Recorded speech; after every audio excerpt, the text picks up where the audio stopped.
ನಗರದಲ್ಲಿ ಮಂಗಳವಾರ ಸಂಜೆ ಆನೆಕಲ್ಲು ಸಹಿತ ಬಿರುಗಾಳಿ ಮಳೆ ಸುರಿದು ಅವಾಂತರ ಸೃಷ್ಟಿಯಾಯಿತು. ರಂಜಾನ್ ನಿಮಿತ್ತವಾಗಿ ತಾತ್ಕಾಲಿಕವಾಗಿ ಸ್ಥಾಪಿಸಿದ 20ಕ್ಕೂ ಹೆಚ್ಚು ಗೂಡಂಗಡಿಗಳು ಬಿರುಗಾಳಿಗೆ ಧರೆಗುರುಳಿವೆ. ಬಲವಾದ ಗಾಳಿಯ ಪರಿಣಾಮವಾಗಿ ಅಂಗಡಿಗಳ ಮೇಲ್ಛಾವಣಿಗಳು ಹಾರಿ ಹೋಗಿ ಅಂಗಡಿಯಲ್ಲಿದ್ದ ಆಹಾರ ಸಾಮಗ್ರಿಗಳು ಸೇರಿದಂತೆ ವಿವಿಧ ವಸ್ತುಗಳಿಗೆ ಹಾನಿಯಾಗಿದೆ. ಸಂಜೆ ಸುಮಾರು 7 ಗಂಟೆ ವೇಳೆಗೆ ವ್ಯಾಪಾರಸ್ಥರು ಆಹಾರ ಪದಾರ್ಥಗಳನ್ನು ಸಿದ್ಧಪಡಿಸುತ್ತಿದ್ದಾಗಲೇ ಏಕಾಏಕಿ ಸುರಿದ ಮಳೆ ಮತ್ತು ಗಾಳಿಯಿಂದ ಗೊಂದಲ ಉಂಟಾಯಿತು. ಘಟನೆಯಿಂದ ವ್ಯಾಪಾರಸ್ಥರು ಆರ್ಥಿಕ ನಷ್ಟ ಅನುಭವಿಸುತ್ತಿದ್ದಾರೆ.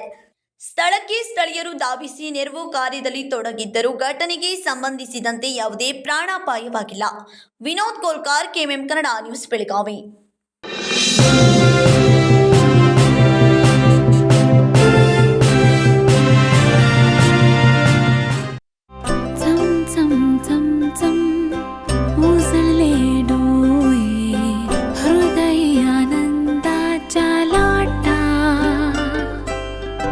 शुभ क्षण आले क्षण प्रेमळ है रेशमात गुंफून सोनेरी. BS Channabasappa and Sons, The Textile Mall, Tilakvadi, Belagavi.